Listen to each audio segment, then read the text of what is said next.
Donc, X-Min, doublé d'un doctorat en économie mathématique à Berkeley. Tu as toujours été un fan de maths. Est-ce que le plus beau métier, c'est chercheur ou prof de maths? Le problème de la recherche, c'est de trouver. C'est De Gaulle qui disait ça, d'ailleurs. Alors, on peut aimer les mathématiques, ce qui est mon cas. Maintenant, pour trouver des choses originales et nouvelles, c'est une autre question. Puis j'avais quand même beaucoup d'autres aspirations. Sinon, d'ailleurs, je ne serais pas là. Quoique, on a accueilli Cédric Villani il n'y a pas très longtemps, qui lui aussi, quand même, est un mathématicien émérite, quoi. Alors, en 1979, donc, tu vas créer l'IFRI. Tu nous rappelles ce que veut dire cet acronyme, IFRI? IFRI, ça veut dire Institut français des relations internationales. Et aujourd'hui, donc, ça représente quoi? C'était quoi les idées forces? Il y a combien de chercheurs qui bossent au quotidien? Bon, je vais commencer par les idées forces. Absolument. Parce que parler de force sans idées, ça ne marche pas. Ou alors c'est très politique français. Voilà. Ouais. Bon. Alors, d'abord, je ne suis pas arrivé comme ça totalement par hasard, parce que le hasard, enfin, les circonstances de ma vie ont fait d'abord, je crois, j'ai des anciens élèves ici, à l'école polytechnique. Hein, qui a eu Thierry comme prof? Bah, au moins, voilà. Il y en a plus que ceux qui ont lu ton bouquin. Hein. Ouais, trois. Bon, c'est pas mal, c'est une bonne proportion. Ouais. Mais là, j'enseignais l'économie fondamentalement. Puis, dans la vie, on le sait tous, il y a des tournants, il y a des choses qui se passent qui étaient difficilement prévisibles. Et dans mon cas, en 1973, qui est né en 1973 ici? Qui est né en 73? Très bien, très bien.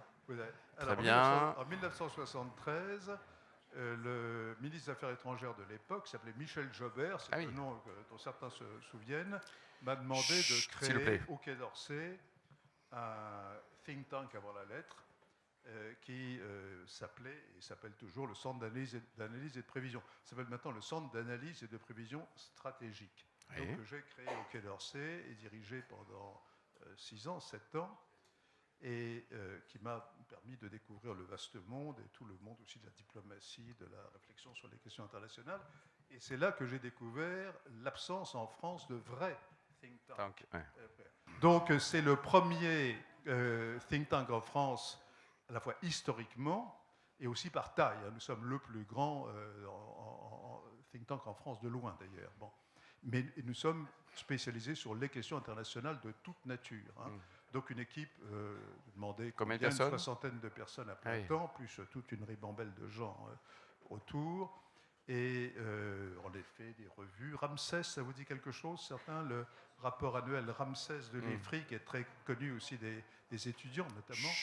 Et puis d'innombrables publications, réunions, conférences internationales. Tout le monde voyage beaucoup, parle les langues, etc., etc., etc. Le budget, actuellement, il est de 8 millions d'euros. L'État il contribue pour à peu près 1,2 million, 1,3 million. Et le reste, pour l'essentiel, figurez-vous, ce sont des entreprises. Qui financent. Et des grandes entreprises, essentiellement. Et par exemple, récemment, je fais de temps en temps des levées de fonds exceptionnelles. Par exemple, j'en ai fait récemment une de 10 millions d'euros, bon, pour franchir des stades de développement. Mais il peut y avoir aussi des fondations internationales, etc. Enfin, pour l'essentiel, ce sont les entreprises. Alors pourquoi? Ce sont en général de grandes entreprises, mais pas forcément, parce que les entreprises ont, et de plus en plus, besoin de comprendre l'environnement international, lequel, ça n'a échappé à personne, devient de plus en plus complexe. Émouvant, quoi. D'ailleurs, là, tu parles, sur les 1100 membres du Wine Business, on a quand même 60% de patrons de TI. Une TI peut également s'intéresser à l'IFRI. Elle sera bien accueillie, mon cher Thierry. Surtout si elles ont de l'argent. 2008, tu vas créer une formidable conférence, c'était quoi? Alors, ça s'appelle la World Policy Conference, là c'est en anglais. C'est une conférence qui réunit à peu près 250 personnes de très très haut niveau du monde entier, là. Et nous sommes itinérants, c'est-à-dire nous l'avons fait seulement sur 18 fois, nous l'avons fait seulement 3 fois en France. Là, je viens de terminer une série 4 fois aux Émirats Arabes Unis, je l'ai fait au Maroc, même en Corée, etc., etc. Et là, on parle chaque année de la situation du monde sous tous ses aspects. et avec des orateurs qui sont aussi des chefs d'État. Enfin, voilà, il y a beaucoup c'est une espèce de mini. Et il en ressort des rapports, des publications Il en ressort, oui, alors on fait après un très beau d'ailleurs rapport, mais que vous pouvez trouver d'ailleurs sur le site de cette conférence. Retenez World Policy Conference. C'est pas très difficile. Non, on va y arriver. Thierry... Et vous pouvez regarder le site de l'IFRI aussi. Si je suis là, c'est aussi pour faire la pub. Ben, on est là pour trouver des sous, et voilà. puis se dire, non, 8 millions, c'est bien. Si, pour le budget aussi, non? Toujours. Mais on peut l'aborder avec un peu Bien sûr, avec une grandeur d'âme, n'est-ce pas? Voilà. Ah, donc Thierry, tu as écrit une vingtaine de livres. On va parler du dernier, L'ère des affrontements. Ton premier livre, il était quand et quel était le titre? Parce que je pense que tout le monde l'a lu ici. Ah, ça, je ne suis pas sûr. Parce que voilà, je vais dire comment il s'appelle, et ensuite ma première expérience d'éditeur, justement. Alors, le titre, c'est Économie théorique. Youssef, tu l'as lu? Non. Alors, économie théorique, ça m'étonnerait. Bon, économie théorique, c'était vraiment très mathématique. C'était après mon retour, après mon doctorat à Berkeley. Et les presses universitaires de France m'ont proposé de le publier, mais au moment de la publication, j'ai eu un doute. Non pas sur le contenu, mais je me suis dit, qui va lire ça? Et l'éditeur m'a fait une remarque que je n'ai jamais oubliée. Il m'a dit, la question n'est pas qu'un livre soit lu. La question, c'est qu'il soit acheté. Voilà. Et comme vous pouvez l'imaginer, ça a été une étape fondamentale dans mon éducation concrète. Alors le dernier, Duno, alors vous allez pouvoir... Mais je vous dis tout de suite que celui-là, vous pouvez l'acheter et le lire. Absolument. Et il est là-bas. Il est très lisible. Et dédicacé par l'auteur. Donc, l'ère des affrontements, je sens que ça va être sérieux, tes propos là. Si le but est de parler de la guerre, de la paix, oui, c'est sérieux. Alors raconte tout. Est-ce qu'on est vraiment à l'aube d'une troisième guerre mondiale? Est-ce que l'Europe est vraiment en déclin? Est-ce qu'on va être obligé de quitter la France, de partir, d'aller je ne sais pas où? Ça dépend de qui dans la salle. Non, mais sérieusement, bon, troisième guerre mondiale, c'est possible. Bon, c'est possible parce que là, je me suis sérieux. Oui, bien sûr. Je vois qu'il y en a encore qui rient, qui sourient. Alors, soit ils sont encore dans les propos précédents, oui. soit, toi, tu vas vite, soit ils sont dans les propos futurs qui viendront après. Non, c'est sérieux parce que il y a une tendance à la désagrégation du monde, pour dire les choses brièvement, le monde tel que nous l'avons tous connu, y compris les plus anciens dans cette salle. Bon. Et c'est une désagrégation dont il est à peu près impossible aujourd'hui de dire jusqu'où elle peut aller. Alors comment est-ce qu'une guerre peut commencer? Je parle d'une guerre qui est susceptible de devenir une guerre mondiale. Généralement, c'est comme les incendies. Ça peut commencer par relativement petites choses. Et si l'on y prend garde, si des erreurs sont commises, ça peut effectivement dégénérer. Alors, je dirais, moi, je peux continuer pendant des heures à discuter de ça, mais pour faire court, le risque est très faible aujourd'hui. Il est très faible parce que, il est très faible en particulier parce que les dirigeants, les gens qui suivent, qui s'occupent de ces questions, sont conscients de la possibilité.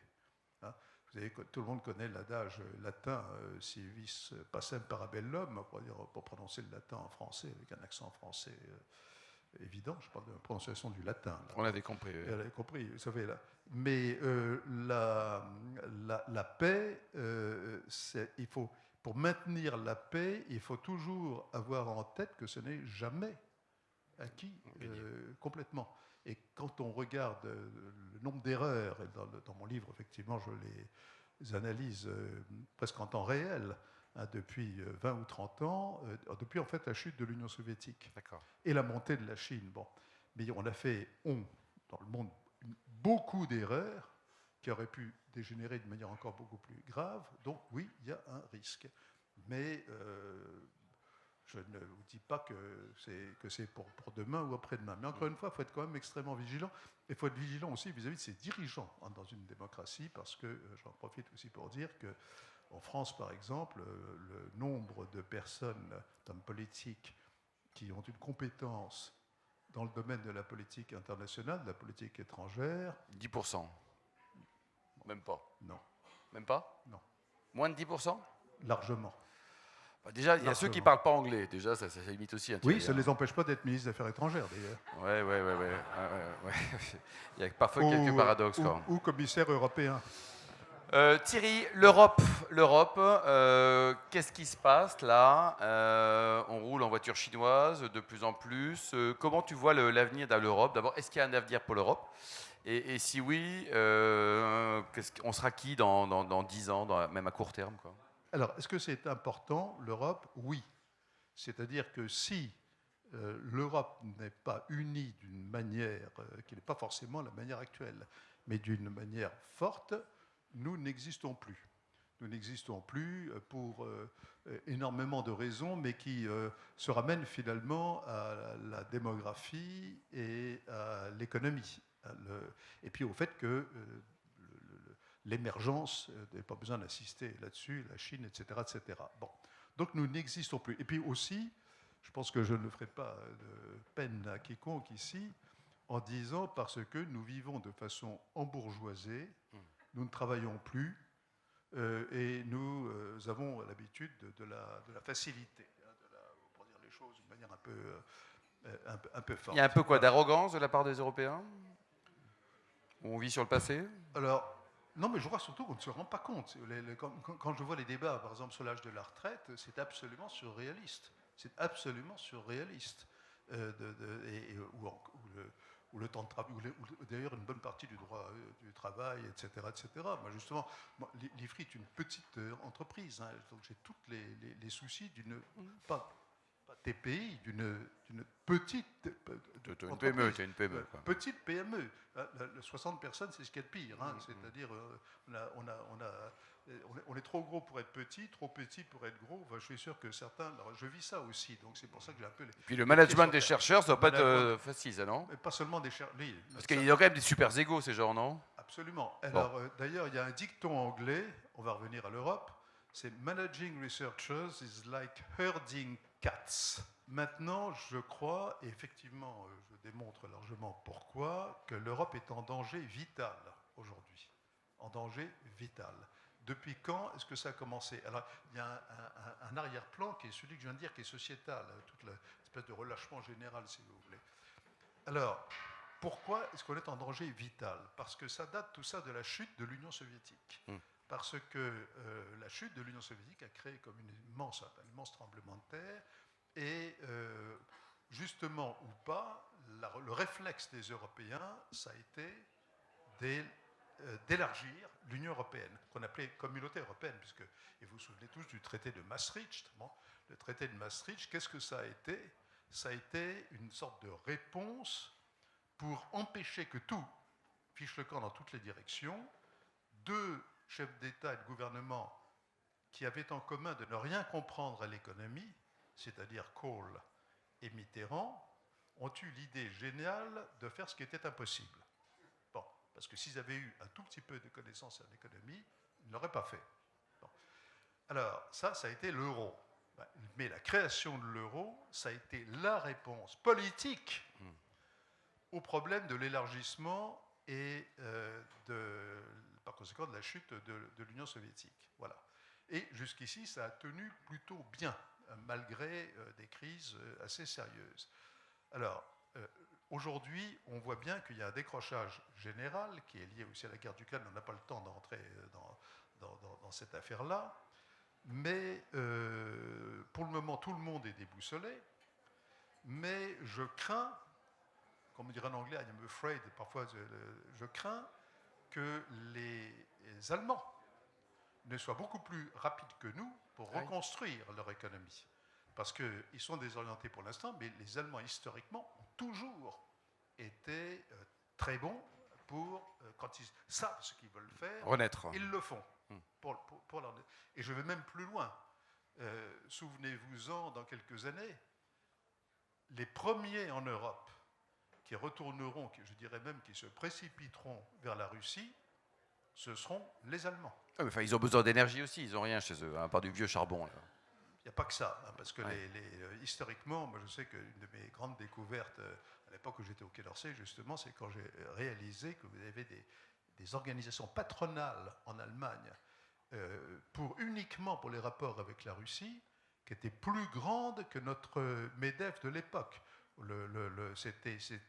La complicité entre les Allemands et les Russes qui vient de l'histoire. Hein, tout ça, c'est tout simplement une question historique qui est absolument considérable. Bon. Thierry, la France, dans tout ça. Justement, le problème pour la France, c'est que nous continuons à ne rien faire, enfin, ou à ne pas faire grand-chose.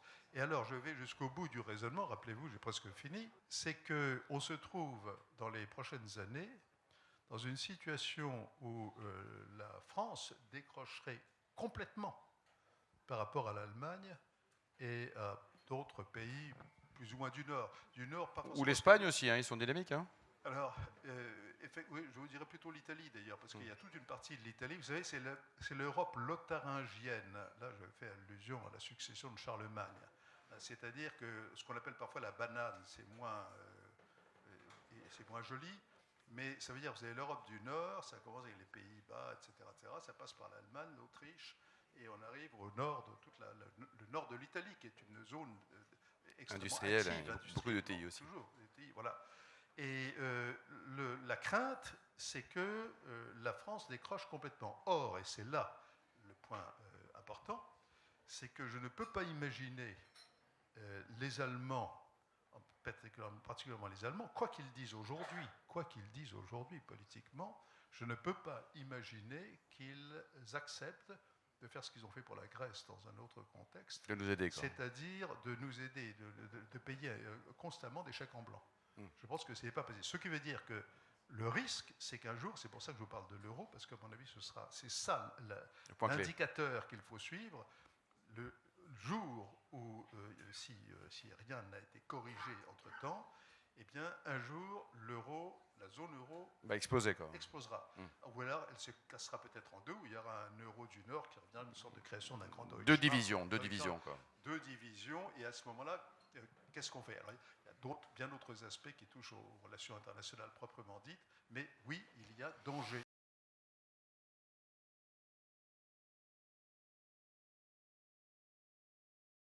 Vous vous souvenez du nom de Brejnev? Brejnev, à la fin de sa vie et de l'URSS, il était assez mal en point. Ouais. Et un jour... Il buvait beaucoup de vodka aussi. Hein. Oui, mais enfin, ça avait des effets qui étaient déjà... D'ailleurs, il buvait beaucoup de vodka, mais il ne s'en rendait pas compte. C'est ça le problème. Contrairement à Churchill. Quoi. Un jour, il fait un discours devant le Soviet suprême, etc. Pendant 6 heures, quand Fidel Castro faisait 6 heures, ça avait du succès parce qu'il était à 6 heures de Brejnev. C'est-à-dire qu'il lisait son texte en ânonnant. Bon. Et puis à la fin, tout le monde était épuisé, bon, lui aussi d'ailleurs, mais enfin les auditeurs encore plus. Et il se tourne vers son secrétaire qui est à côté de lui. Il dit: mais tu m'avais dit que c'était un discours de 3 heures. Et l'autre lui répond: oui, camarade secrétaire général, mais vous n'avez pas vu que je vous ai donné 2 exemplaires du discours. Qui fait donc c'est pour ça d'ailleurs qu'il est toujours préférable, dans la mesure du possible, de parler sans notes. Ouais. Voilà. Alors, mais le manque de connaissances en économie. Alors, le manque de non, mais je ne suis pas encore gâteux, donc je n'ai pas oublié la question. 1943. La réponse, c'est oui. Oui, c'est-à-dire que nous sommes allergiques. Alors, il se trouve que j'ai donc été le patron de l'enseignement de l'économie à l'école polytechnique pendant près de 20 ans. Hein, et donc, c'est une question à laquelle je me suis beaucoup intéressé avec d'autres. Oui, et aujourd'hui encore, moi je suis stupéfait quand je vois par exemple les manuels d'économie qui sont destinés au lycée. Hein. Il y a de l'idéologie, il y a tout ce que vous voulez, mais ce n'est pas un manuel d'économie. Bon, les principes fondamentaux de l'économie générale, la macroéconomie, mais évidemment la microéconomie, l'économie d'entreprise, etc., ne sont pas mis à l'honneur. Donc oui, c'est un énorme problème. Il y a d'excellents journalistes économiques, mais ils sont un peu isolés dans la masse. Hein, donc voilà, oui, il y a un problème énorme. La France est extrêmement idéologisée. Hein, nous sommes encore dans une doctrine qui est dépassée. Alors le paradoxe, et là je rebouclerai d'ailleurs avec le livre, avec le livre toujours, ouais. Mais avec ce que tu disais au début, c'est qu'il y a en même temps des générations de jeunes, par exemple, qui sont très bons. Bon. Mais le risque chez ceux-là, moi je vois ça un peu partout, c'est qu'ils s'en aillent. Ouais. Parce que finalement, ils vont compléter leurs études, souvent aux États-Unis. Moi, à l'époque où j'étais aux États-Unis, on était extrêmement peu nombreux à faire un doctorat aux États-Unis. Et toi, tu es revenu aujourd'hui, et je suis revenu. Oui. Il est revenu, oui. Voilà. Mais je ne le regrette pas, mais je vois très bien aujourd'hui, aujourd'hui, je vois beaucoup de gens brillants, vous devez tous en avoir dans votre entourage, ou dans la famille, etc., qui se disent, mais est-ce qu'il faut... C'est la question que tu posais au début. Ouais, donc je pense que oui, il y a... D'ailleurs, les Français, l'émigration des élites, aujourd'hui, c'est un vrai sujet. C'est devenu un vrai sujet, ce qui n'est absolument pas le cas dans ma jeunesse. Alors, on va pouvoir suivre tout ça et en savoir plus avec le livre de Thierry, qui pourra être dédicacé tout à l'heure. 2 dernières questions avant de passer à notre ami Guillaume pour parler d'un autre sujet, et Christophe également. Toi, il paraît que tu as 10 000 livres à la maison, entre la maison, le bureau et la maison de campagne. Donc, comment fais-tu pour classer 10 000 livres sans que ton épouse bosse? Parce qu'elle m'a dit qu'elle ne bossait pas. Et deuxièmement, si il paraît que tu lis simultanément combien de livres? Bon, alors, première question. Mon problème avec les livres, ça n'est pas le nombre. C'est que, justement, ils ne sont pas classés. Enfin, ils sont très mal classés. Donc, je les connais, mes livres, mais parfois, j'ai quelques difficultés à les trouver. Bon, ça, c'est le premier point. Enfin, c'est extrêmement ralent quand on a envie. Alors, ça, c'est la question du classement. Bon. Le deuxième point, c'est lire. Alors, je veux dire, je peux lire... Alors, je peux lire 100 livres à la fois. 100 livres? Facile. Appelez-moi Dieu quand même, parce que 100, c'est beaucoup quand même, non? 150. 150. Alors, quel est le secret? C'est qu'est-ce que c'est que lire un livre? Bon, il y a des livres qu'on lit intégralement de A à Z, plus ou moins vite. Il y a des livres qu'on lit même, mais crayon en main, tous sur les crayons en main. Alors, si tu te demandes combien de livres que j'ai lus crayon en main dans ma vie, quelques dizaines. Non, entièrement. Mais il y a, surtout sur les sujets avec lesquels on a une certaine familiarité, il y a les livres qu'on parcourt à toute vitesse, on repère ce qui est intéressant, etc., éventuellement.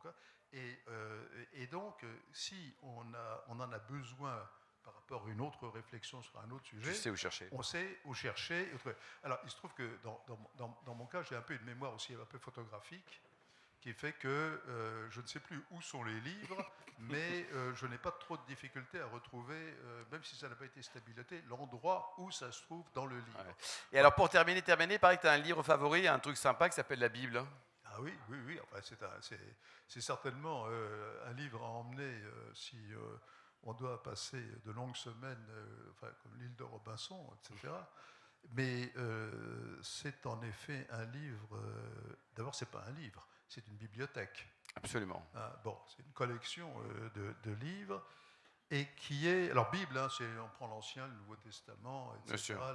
Œcuménique. Les trucs œcuméniques, mais c'est toujours une découverte. C'est le genre d'ouvrage où il y a, même en lisant, là pour le coup c'est une très bonne illustration d'ailleurs, on peut relire 100 fois le même passage et on découvre toujours quelque chose de nouveau.